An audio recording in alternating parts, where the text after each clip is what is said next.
여러분 안녕히 주무셨습니까? 참 좋은 아침입니다. 우리 2016년 6월 16일 목요일 말씀으로 드리는 오늘의 번째 함께 합니다. 사무엘하 22장 1절부터 20절까지 말씀으로 같이 합니다. 우리는 1절부터 10절까지만 읽어보겠습니다. 시작. 여호와께서 다윗을 모든 원수의 손과 사울의 손에서 구원하신 그날에 다윗이 노래의 말씀으로 여호와께 아뢰어 이르되 여호와는 나의 반석이시요 나의 요새시요 나를 위하여 나를 건지시는 자시요 내가 피할 나의 반석의 하나님이시요 나의 방패시요 나의 구원의 뿔이시요 나의 높은 망대시요 그에게 피할 나의 피난처시요 나의 구원자시라. 나를 폭력에서 구원하셨도다. 내가 찬송받으실 여호와께 아뢰리니 내 원수들에게서 구원을 받으리로다. 사망의 물결이 나를 애우고 불의의 창수가 나를 두렵게 하였으며 스올의 줄이 나를 두르고 사망의 올무가 내게 이르렀도다.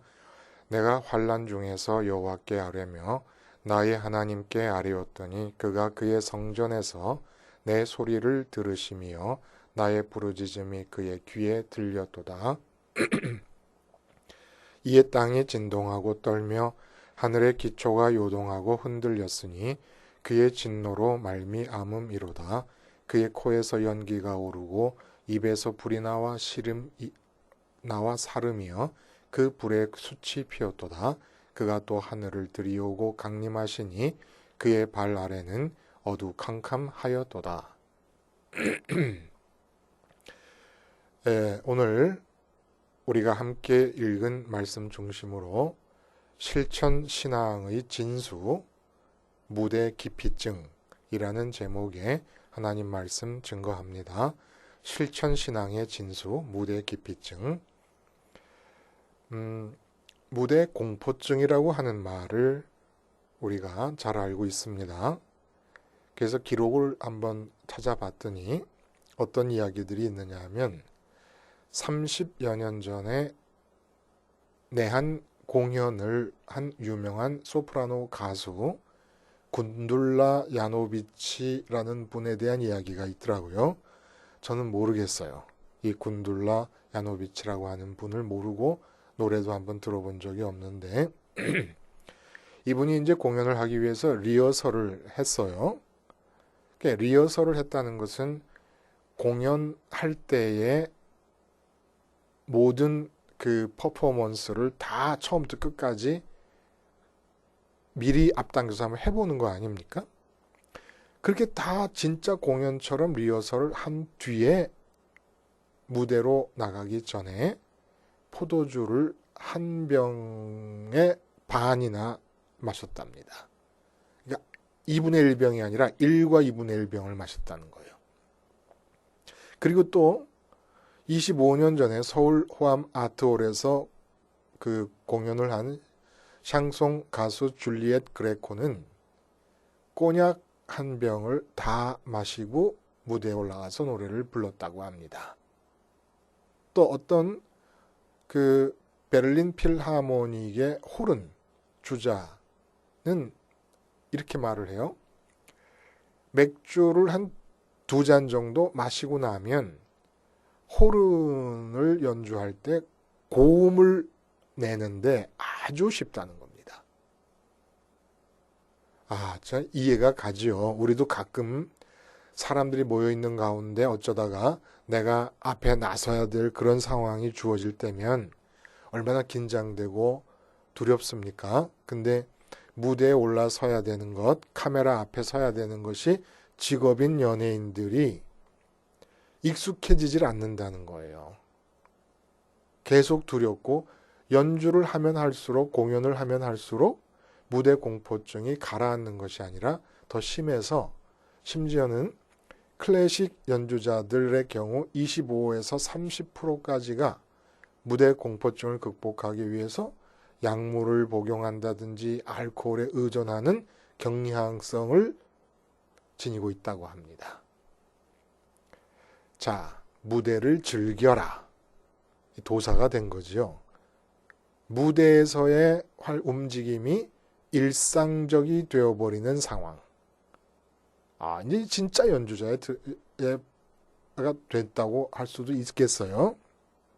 근데 신앙적인 입장에서 보자면 무대를 즐길 수 있는 상황이라고 하는 것, 무대에서의 행동이 일상적인 행동과 다를 바가 없게 되어버렸다는 것, 이것이 비극입니다. 오늘 우리가 제목에 실천신앙의 진수라는 말을 했어요.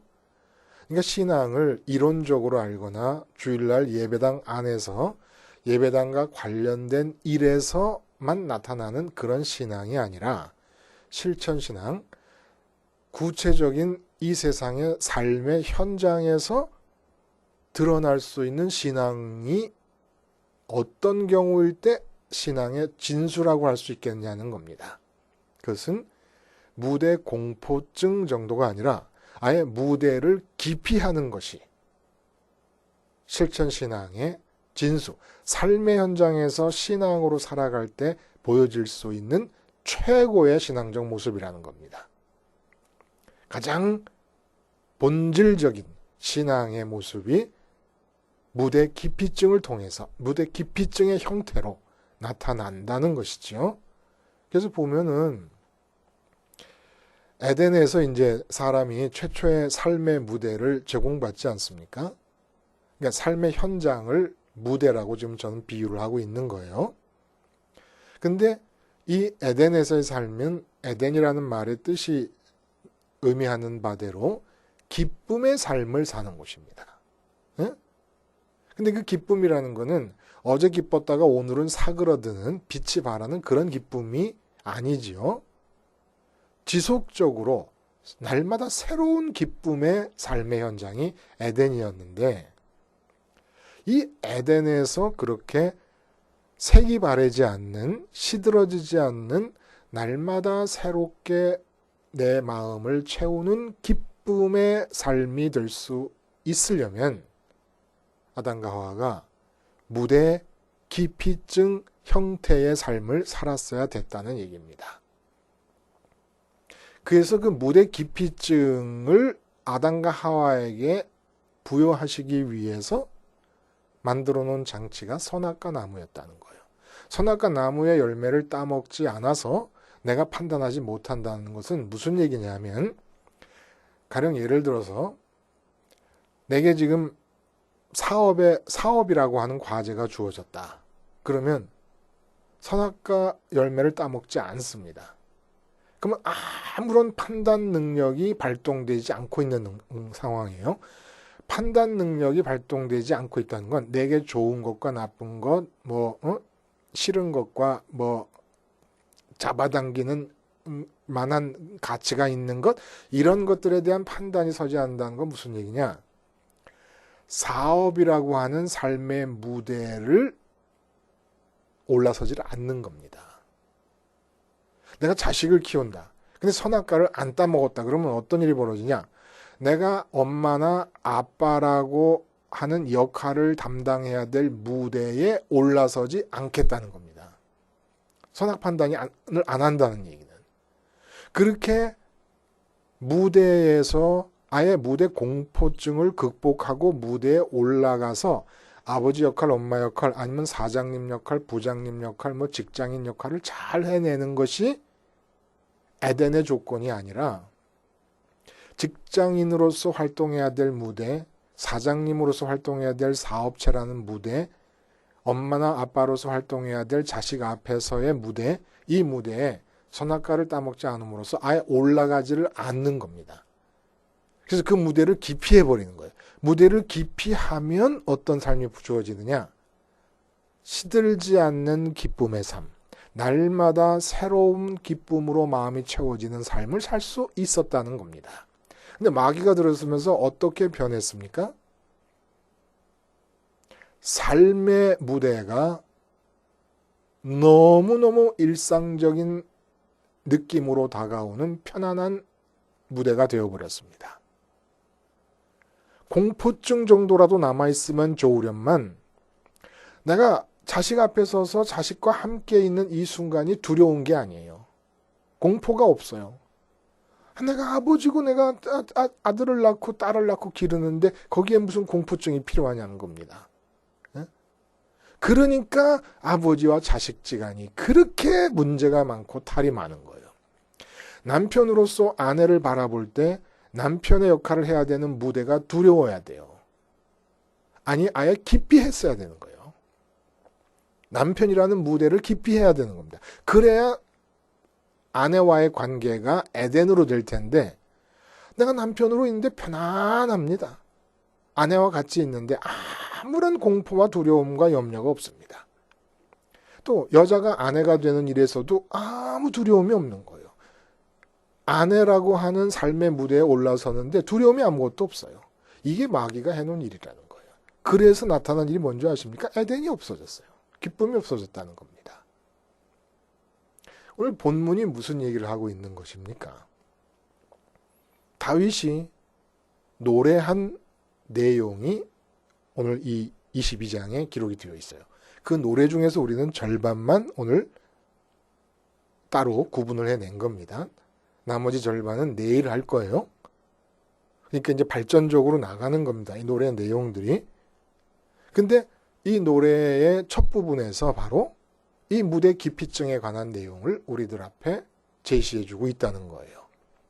노래의 내용은 사무엘 상하를 마무리 짓는 결론 부분에서 나오고 있는 이 노래의 내용은 다시 말하면 하나님 노래입니다. 하나님 노래. 하나님에 관한 노래. 근데 하나님에 관한 노래하는 이 사람이 어디 저기 연구실에 틀어박혀가지고 이론적으로 하나님을 연구한 것에 대해서 발표하는 게 아니에요. 우리가 다 압니다마는 정말 누구보다도 치열한 삶을 산 다윗이 그런 삶의 현장을 자기의 삶으로 받아들여야만 되었던 사람으로서 아는 하나님, 경험한 하나님, 깨달은 하나님에 대해 노래를 하고 있습니다. 그래서 이 노래의 첫 부분이 뭐냐?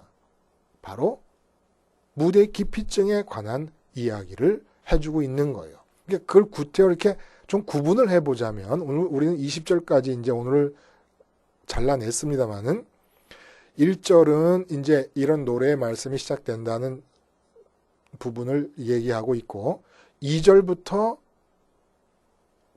7절까지가 바로 무대 기피증에 대한 얘기를 하고 있는 겁니다.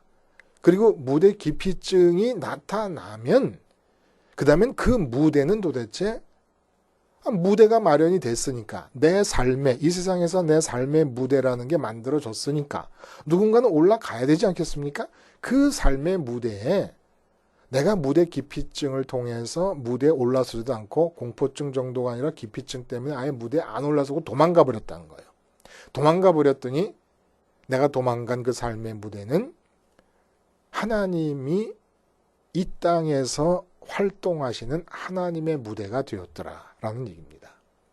이게 결론적으로 말하자면 우리는 이 세상에 태어났어요. 근데 에덴에서의 삶으로 회복이 되려면 어떻게 해야 되느냐? 무조건 이 세상의 삶의 현장으로부터 도망가야 된다는 거예요. 내 마음이. 몸이 도망가면 이건 또 완전히 얘기가 달라지는 거예요. 몸이 도망가라는 얘기를 한 적이 한 번도 없어요. 성경은 마음이 도망가는 얘기입니다. 그렇게 마음이 도망가면 이 세상 일은 어찌 됐든지 간에 무조건 이 세상에서 내게 일어나야 될 모든 일들은 다 하나님의 일입니다. 하나님의 활동에. 그러니까 세계관 자체를 바꿔버려야 된다는 거예요. 지금 이 세상은 내가 할 일이 아무것도 없는 거고 이 세상과의 관계에서 내가 할 일은 도망가는 것밖에 없다는 겁니다. 그 이야기를 어떻게 해주고 있는가를 한번 살펴보는 거예요. 2절부터 보면은 언제나 그 다윗의 시편을 읽을 때라든지 이 비슷한 분위기의 글들을 읽을 때면 참 인상적이지 않을 수가 없어요. 다시 한번 읽어볼게요. 여러분 뭐가 인상적인지 한번 여러분이 스스로 한번 느껴보세요. 이르되 여호와는 2절부터 읽습니다. 이르되 여호와는 나의 반석이시요. 반석이라는 것은 가파른 암벽 위에 있는 어떤 처소를 말하는 거예요. 그러니까 뭐 누가 감히 쉽게 접근할 수가 없는 곳이죠. 그 다음에 나의 요새시요. 높은 고지를 말해 이것도. 나를 건지시는 자시요. 내가 피할 나의 반석의 하나. 또 반석이 나왔는데 이 반석은 앞에는 암벽을 말한다 그러면 이 반석은 거대한 바위를 말합니다. 바위시요. 나의 방패시요.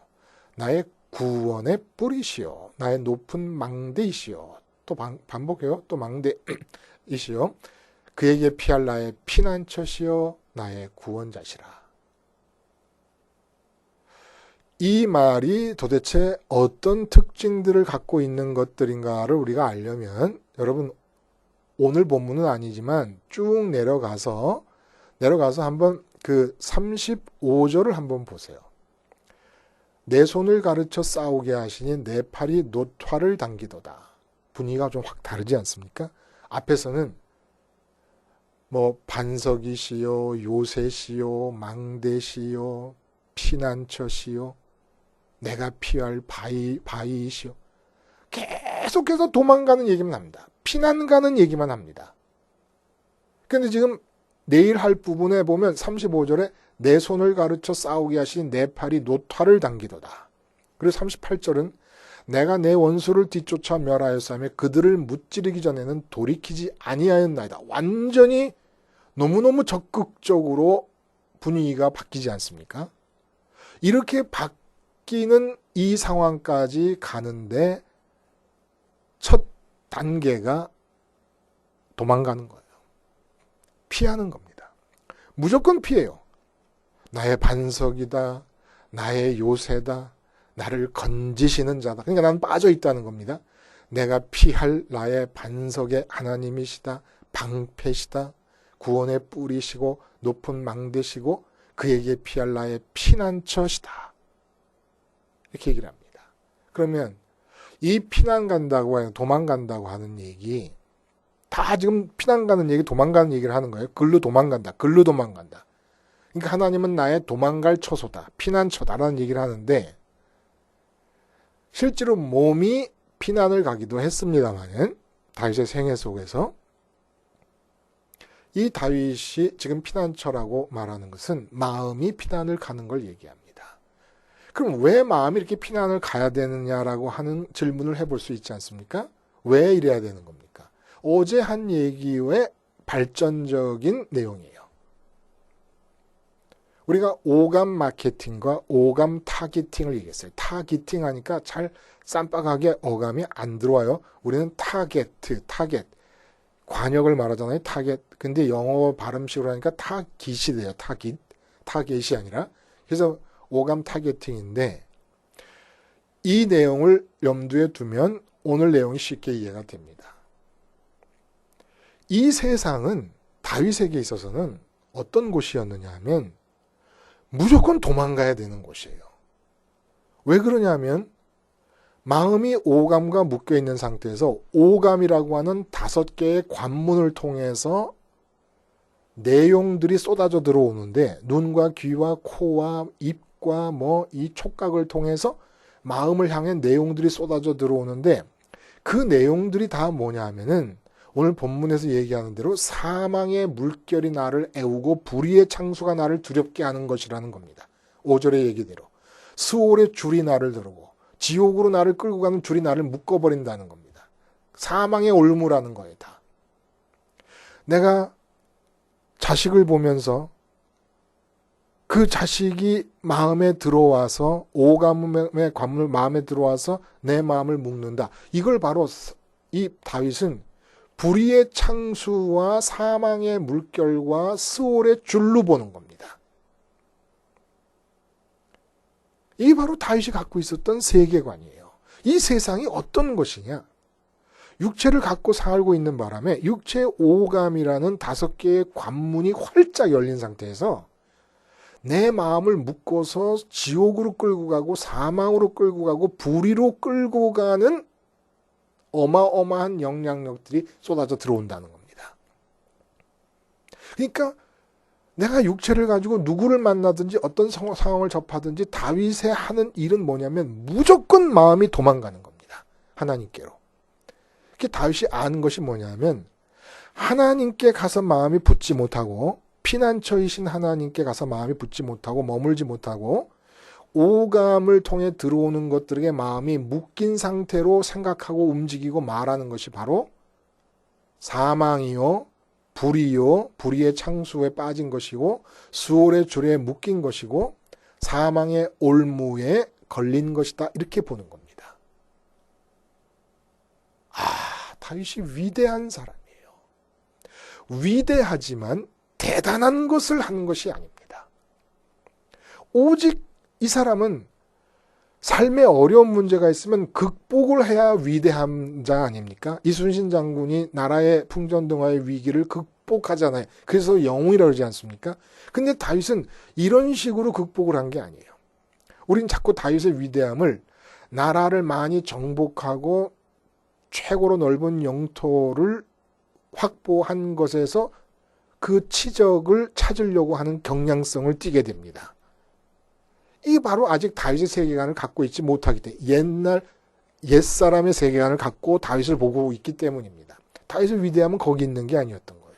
어려움을 극복하는 것이 아니라 무대 공포증을 극복하는 삶의 무대의 공포증을 극복하는 게 아니라 삶의 무대 기피증을 드러냈습니다.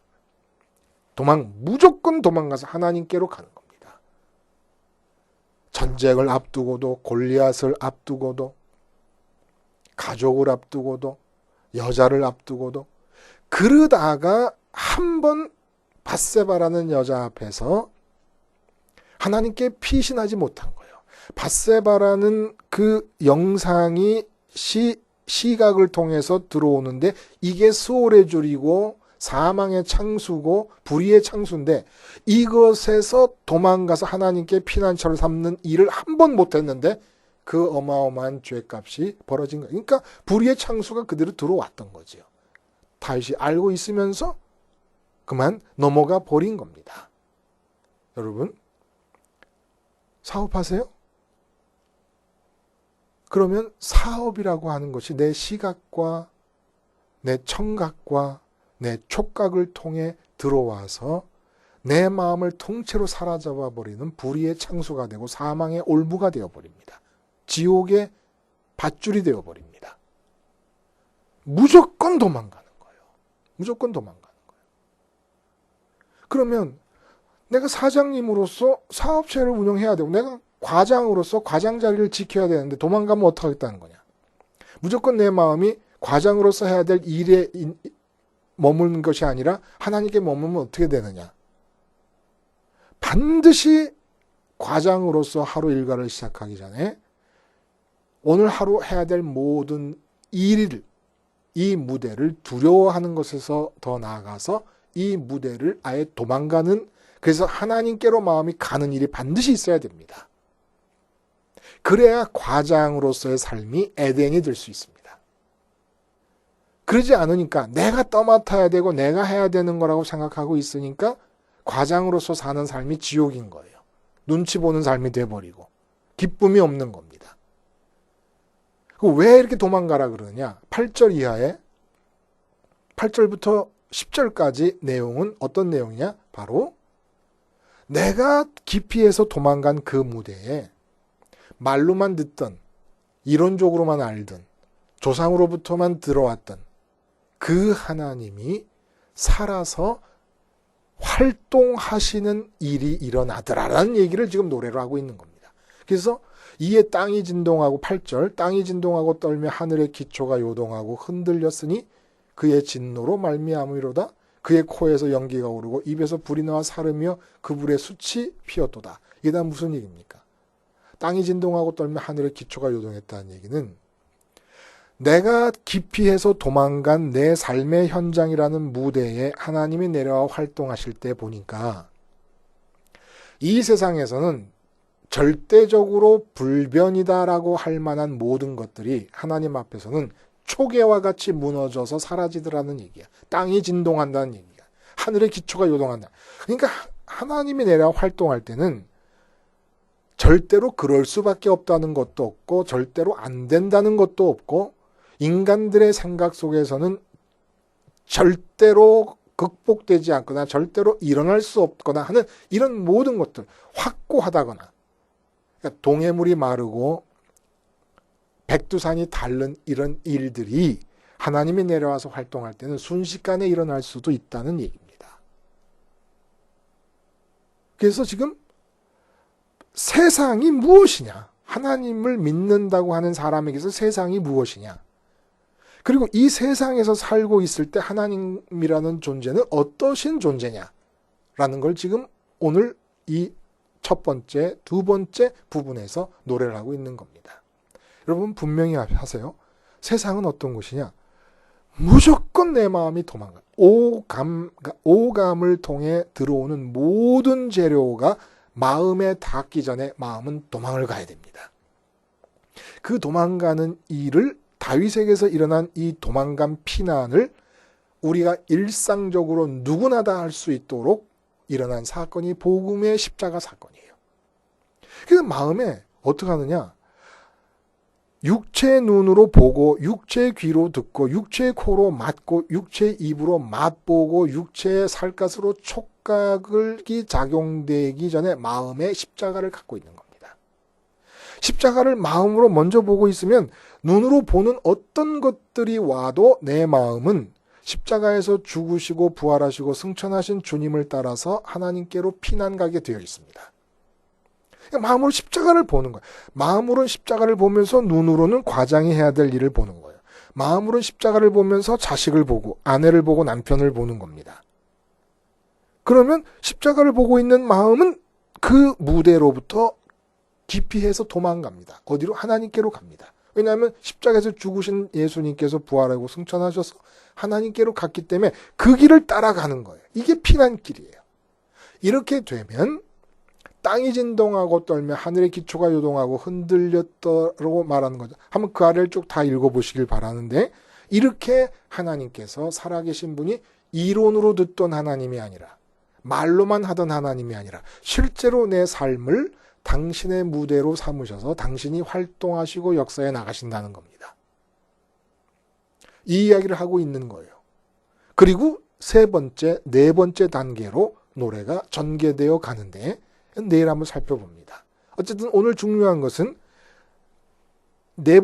세 번째, 네 번째 단계를 우리가 함께 하지 않았어도 오늘 중에 세 번째, 네 번째 단계를 여러분 스스로가 경험을 해볼 수가 있어요. 어떻게 하면 되느냐? 무조건 간단해요. 마음의 십자가를 먼저 보는 겁니다. 그러니까 24시간 잠자는 시간까지도 십자가를 마음에서 보면서 자기 해달라고 기도하세요. 그렇게 십자가를 보기만 하면 나는 무조건 내 마음이 하나님께로 피난을 가게 되고 피난을 가서 텅 빈 내 삶의 현장, 이 무대는 하나님께서 활동 무대로 삼으시게 된다는 거예요. 그러니까 단 하나의 건수라도 내가 직접 행하는 일이 이 세상 일 중에 있다 그러면 그게 바로 죄악인 겁니다. 이 세상 일은 단 한 건수라도 모두가 다 하나님의 일이어야 됩니다. 그러기 위해서 나는 그 일이 나를 붙잡으려고 하는 상황에서 빠져나와서 도망가야 되고 도망가기 위해서 마음으로 십자가를 바라보는 것이지요. 기도하겠습니다. 하나님 아버지, 무대 기피증을 위하여 마음이 십자가에 꽁꽁 묶일 수 있도록 은혜를 베풀어 주시옵소서. 예수님의 이름으로 기도하옵나이다. 아멘.